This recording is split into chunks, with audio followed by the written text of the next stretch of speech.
आंगनबाड़ी महिलाओं से मिला। आंगनबाड़ी की महिलाएं देश को चलाती हैं, दिन भर मेहनत करती हैं, अलग अलग काम करती हैं, इसीलिए इनकी सुनवाई होनी चाहिए, इनकी इज्जत होनी चाहिए। सरकार को इनको इग्नोर नहीं करना चाहिए। নমস্কাৰ সকলোকে স্বাগতম জনাইছো মোৰ YouTube channel times Assam news লৈ। আজি ভিডিঅ'টো আমাৰ অংগনবাড়ী কৰ্মী সহায়িকা বাইদেউসকলৰ বাবে খুব গুৰুত্বপূৰ্ণ এটা লেটেষ্ট আপডেট ভিডিঅ' হয়। চ' আজিৰ ভিডিঅ'ত যি আপোনালোকে প্ৰথমতে এটা বস্তু লক্ষ্য কৰিছে বা পৰিলক্ষিত কৰিব পাৰিছে যে ৰাহুল গান্ধী ডাঙৰীয়াই কিবা এটা কৈ আছে। ৰাহুল গান্ধী ডাঙৰীয়াই অংগনবাড়ী কৰ্মী সহায়িকা সন্দৰ্ভত বিশেষ ধৰণৰ মন্তব্য আগবঢ়াইছে, কিয়নো এই বিজেপি চৰকাৰে বিগত 8টা বছৰে মাননী বৃদ্ধিৰ কোনো চিন্তা চৰ্চা কৰা নাই। আৰু এইবাৰ ৰাহুল গান্ধীৰ ওচৰত সোমবাৰে অংগনবাড়ী কৰ্মী সহায়িকাই মিলিত হৈছিল আৰু মিলিত হোৱাৰ পিছত কি কৈছে ৰাহুল গান্ধীয়ে সবিস্তাৰে এই ভিডিঅ'ত আপোনালোকে চাবলৈ পাব। চ' ভিডিঅ'টো আপোনালোকে স্কিপ নকৰাকৈ সম্পূৰ্ণৰূপে চাই থাকিব আৰু সন্ধানৰ পৰা এটা লেটেষ্ট আপডেট ইতিমধ্যে আহি পাইছে। চ' আপোনালোকক জনাবলৈ চেষ্টা কৰিম, আপোনালোকে ধৈৰ্য সহকাৰে ভিডিঅ'টো চাই থাকিব। ৰাহুল গান্ধীয়ে অংগনবাড়ী কাৰ্যকৰ্তাসকলৰ সমস্যা সমাধানৰ ওপৰত গুৰুত্ব আৰোপ কৰে আৰু ৰাহুল গান্ধীয়ে আজি অংগনবাড়ী কাৰ্যকৰ্তাসকলৰ সৈতে সাক্ষাৎ কৰিলে। সাক্ষাৎ হোৱাৰ পিছত অৰ্থাৎ সোমবাৰ দিনাই সাক্ষাৎ কৰিছে আৰু সাক্ষাৎ কৰাৰ পিছত তেওঁ জোৰ দি কৈছে যে অংগনবাড়ী কাৰ্যকৰ্তাসকলে দেশৰ উন্নয়নৰ মেৰুদণ্ড। আৰু এটা খবৰ, খুব এটা ভাল খবৰ ক'ব লাগিব, কিয়নো যি ৰাহুল গান্ধী মন্তব্য আগবঢ়াইছে সেই মন্তব্য ইতিমধ্যে ট্ৰেণ্ডিং পষ্টত চলি আছে। যি ভাৰতৰ আগশাৰী যি সংবাদ মাধ্যম তেওঁলোকে ইতিমধ্যে প্ৰকাশ কৰা পৰিলক্ষিত হৈছে। চ' এয়া খুব এটা ভাল বিষয় যে এই কথাখিনি সকলো সংবাদ মাধ্যমক ধন্যবাদ দিব লাগিব, কিয়নো এই বিষয়টো যে সংবাদ মাধ্যমে উপস্থাপন কৰিছে আৰু এই বিষয়টো যাতে চৰকাৰৰ দৃষ্টিগোচৰ হয় তাৰ কাৰণে এই ডাঙৰ সংবাদ মাধ্যম যি NB নিউজ হওক বা যিকোনো ডাঙৰ নিউজ চেনেল আছে, এন নিউজ আছে, আৰু বিশেষকৈ যি আপোনালোকৰ ক্ৰম বা গুগলত যিবিলাক ৱেবছাইট আছে সংবাদ মাধ্যমৰ যিবিলাক আৰ্টিকেল প্ৰকাশ পায় আৰু তাতেও এই বিষয়টো উত্থাপন হৈছে। আৰু ইতিমধ্যে আপোনালোকে জানে যে ৰাহুল গান্ধীৰ সাক্ষাতৰ পিছতে জোৰ দি কৈছে যে অংগনবাড়ী কাৰ্যকৰ্তাসকলৰ দেশৰ উন্নয়নৰ মেৰুদণ্ড বুলি কৈছে ৰাহুল গান্ধী, আৰু চৰকাৰে তেওঁলোকৰ সমস্যাসমূহ সমাধান কৰিব লাগে আৰু যথাযথ সন্মান প্ৰদান কৰিব লাগে। এইটো দেশৰ সকলো অংগনবাড়ী ভগ্নীসকলৰ অধিকাৰ এই বুলি কৈছে। আৰু লোকসভাৰ বিপক্ষ দলৰ নেতা ৰাহুল গান্ধী সোমবাৰে সংসদ পৰিসৰত অংগনবাড়ী কাৰ্যকৰ্তাসকলৰ এটা প্ৰতিনিধি দলৰ সৈতে বৈঠক কৰে। তেওঁ চৰকাৰৰ অংগনবাড়ী কাৰ্যকৰ্তাসকলৰ সমস্যাসমূহ গুৰুত্ব সহকাৰে শুনাৰ দাবী, তাৰপিছত দাবীও জনায় যে অংগনবাড়ীৰ যি ন্যায় সেই ন্যায় দিব লাগে। কংগ্ৰেছৰ প্ৰকাশিত ভিডিঅ' এটাত ৰাহুলে কয় যে অংগনবাড়ী ভগ্নীসকলে দিনটোত কঠোৰ পৰিশ্ৰম কৰে, গতিকে তেওঁলোকৰ সন্মান প্ৰদান কৰা চৰকাৰৰ উচিত আৰু তেওঁলোকৰ মাত শুনিব লাগে। উল্লেখযোগ্য যে প্ৰতিনিধি দলে ভৱিষ্যত নিধি গ্ৰেচুইটিৰ পৰিষদ আৰু চাকৰিসমূহ স্থায়ী কৰাৰ দাবী আগবঢ়াইছে। আৰু যি সজাতি দল এটা ৰাহুল গান্ধীৰ ওচৰত উপস্থিত হৈছিল, অংগনবাড়ী কৰ্মী সহায়িকাৰ যি দল, আৰু সেই দলে এটা বিশেষ দাবী জনাইছে যে সুপ্ৰিম কোৰ্টে ৰায় দিয়া গ্ৰেচুইটি অংগনবাড়ীক দিয়া নাই এই চৰকাৰে। 2022 চনত সুপ্ৰিম কোৰ্টৰ পৰা অৰ্থাৎ দেশৰ উচ্চতম ন্যায়ালয়ৰ যি ৰায়দান সেই ৰায়ক কেৰেপ নকৰা হৈছে কেন্দ্ৰীয় চৰকাৰ। এই কথা ৰাহুল গান্ধীৰ ওচৰত আগবঢ়াইছে আৰু লগতে কংগ্ৰেছৰ কৰ্মচাৰীসকলৰ সমস্যাৰ ওপৰত জোৰ দিছে। আৰু কংগ্ৰেছে এই যি কৰ্মচাৰী আছে এই কৰ্মচাৰীসকলৰ যি সমস্যা তাৰ ওপৰত জোৰ দিছে। আৰু কংগ্ৰেছৰ বিবৃতিত উল্লেখ কৰা হৈছে যে অংগনবাড়ী কাৰ্যকৰ্তাসকলে ক্ষুধা অপুষ্টিৰ বিৰুদ্ধে যুঁজত গুৰুত্বপূৰ্ণ ভূমিকা পালন কৰিছে, কিন্তু বৰ্তমান চৰকাৰৰ উপেক্ষাৰ বাবে কৰ্মীসকলে তেওঁলোকৰ সমস্যা শুনিবলৈ আৰু সন্মানৰ বাবে আবেদন কৰিবলৈ বাধ্য হৈছে। ৰাহুলে আকৌ কয় যে অৰ্থাৎ ৰাহুল গান্ধীয়ে আকৌ কৈছে যে অংগনবাড়ী কাৰ্যকৰ্তাসকলৰ দেশৰ উন্নয়নৰ স্তম্ভ আৰু চৰকাৰে তেওঁলোকৰ সমস্যা সমাধান কৰক আৰু সন্মান দিয়ক, এইটো তেওঁলোকৰ অধিকাৰ বুলি উল্লেখ কৰিছে। ৰাহুল গান্ধী চৰকাৰৰ ওপৰত বৃহৎ অভিযোগ উত্থাপন কৰিছে। ৰাহুল গান্ধীয়ে অভিযোগ কৰে যে কেন্দ্ৰীয় চৰকাৰে ইচ্ছাকৃতভাৱে এই সমস্যাসমূহ উপেক্ষা কৰি আছে।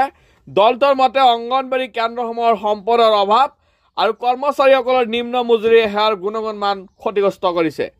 আৰু বিশেষজ্ঞসকলৰ মতে এই কাৰ্যকৰ্তাসকলে অবিহনে ৰাষ্ট্ৰীয় পুষ্টি অভিযান আৰু MNREGAৰ দৰে কাৰ্যসূচীত সফলভাৱে ৰূপায়ণ কৰাটো অসম্ভৱ বুলি উল্লেখ কৰে। চ' আপোনালোকে নিশ্চয় ঠিকে শুনিব পাৰিছে যে ৰাহুল গান্ধীয়ে ইতিমধ্যে অংগনবাড়ীৰ সমস্যাৰ ওপৰত জোৰ দিছে আৰু ৰাহুল গান্ধীয়ে তেওঁলোকৰ যি ন্যায্য প্ৰাপ্তি সেই ন্যায্য দাবীৰ ওপৰত তেওঁ জোৰ দিছে আৰু জোৰ দি চৰকাৰক আগুৱাই ধৰিছে যে অংগনবাড়ী কৰ্মী সহায়িকাসকলৰ যি মাননী বৃদ্ধি সেয়া কৰিব লাগে, তেওঁলোকৰ যি ন্যায় তাক দিব লাগে, আৰু সুপ্ৰিম কোৰ্টৰ ৰায় সেয়া গুৰুত্ব দিব লাগে। গুজৰাটৰ যি চৰকাৰৰ ৰায় সেয়া কাৰ্যকৰী কৰিব লাগে। ৰাহুল গান্ধী বিশেষ ধৰণৰ মন্তব্য কৰা পৰিলক্ষিত হৈছে। কিন্তু আচল কথাটো হৈছে কেন্দ্ৰীয় চৰকাৰে অংগনবাড়ী কৰ্মী সহায়িকাৰ মাননি বৃদ্ধি কৰিবনে?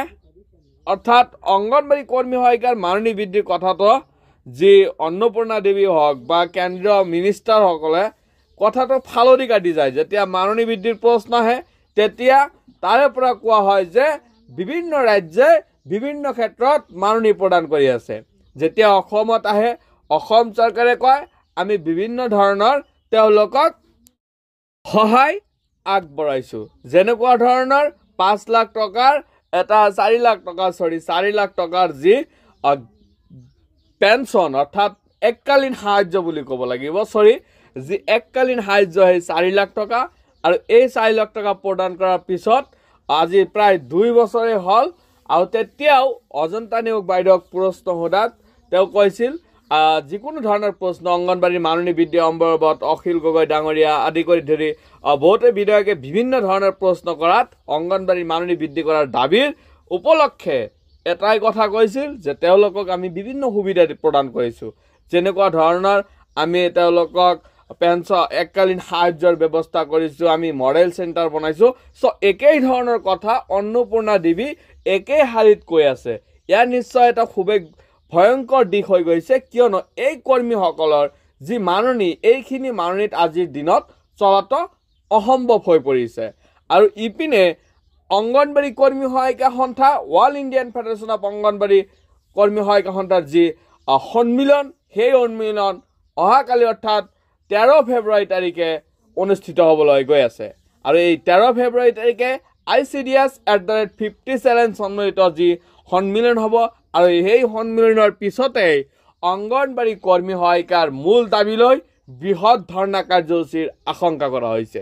এবাৰ অংগনবাড়ী কৰ্মী সহায়িকা কেন্দ্ৰীয় পৰ্যায়ৰ পৰা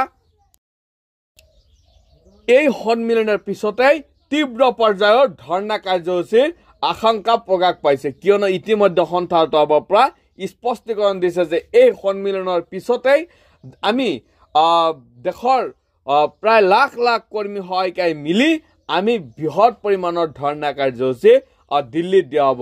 দিল্লীৰ টলকাটৰা ষ্টেডিয়ামত 13 ফেব্ৰুৱাৰী তাৰিখে যি সন্মিলন হ'ব এই সন্মিলনত অংগনবাড়ী কৰ্মী সহায়িকাৰ যি 50টা দাবী আছে তাতে মোবাইলৰ বিষয়টো আছে, মোবাইলৰ ৰিচাৰ্জৰ বিষয়টো আছে আৰু তেওঁলোকৰ নিয়মীয়া কৰ্মচাৰীৰ দাবী, লগতে যি গুজৰাটৰ ৰায় সেই ৰায় আৰু গুজৰাটৰ ৰায় কেন্দ্ৰীয় পৰ্যায়ত বলবৎ হ'ব লাগে আৰু সুপ্ৰিম কোৰ্টৰ যি গ্ৰেচুইটিৰ ৰায় সেয়াও প্ৰদান কৰিব লাগে। এনেকুৱা ধৰণৰ দাবী সন্মিলিত এখন পূৰ্ণ পৰ্যায়ৰ অৰ্থাৎ তীব্ৰ পৰ্যায়ৰ এটা আন্দোলন পুনৰ আৰম্ভ কৰা হ'ব বুলি সন্থাৰ তৰফৰ পৰা সকীয়নি দিয়া হৈছে। আৰু সন্থাই কৈছে যে এই সন্মিলনৰ পিছতে যি আন্দোলন সেই আন্দোলনৰ দিন তাৰিখো ঘোষণা হোৱাৰ পূৰ্ণ সম্ভাৱনা আছে। কাইলৈৰ দিনটোত বিশেষ ধৰণৰ গুৰুত্বপূৰ্ণ খবৰ আপডেট আহি আছে আপোনালোকৰ বাবে। আপোনালোকে কালিৰ ভিডিঅ'ত আপোনালোকে অন্তত চাব, কিয়নো অংগনবাড়ী কেতিয়া আন্দোলন কাৰ্যসূচী হ'ব বা অংগনবাড়ীক লৈ চৰকাৰে কি নিশ্চয়তা প্ৰদান কৰে বা অংগনবাড়ী মাননি বৃদ্ধি চৰকাৰে কৰিব নে নাই কেন্দ্ৰীয় চৰকাৰে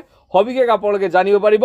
আৰু কি ধৰণৰ আন্দোলনৰ কাৰ্যসূচী কি কাম সন্থাৰ তৰফৰ পৰা আপোনালোকে গতাই সবিশেষ আপোনালোকৰ ভিডিঅ' যোগে দিয়া হ'ব। আপোনালোকে ভিডিঅ'টো আজি ভিডিঅ'ত যিমান পাৰে ইমান বেছি শ্বেয়াৰ কৰি যাব। আজিলৈ ইমানেই। Thank you. জয় অসম।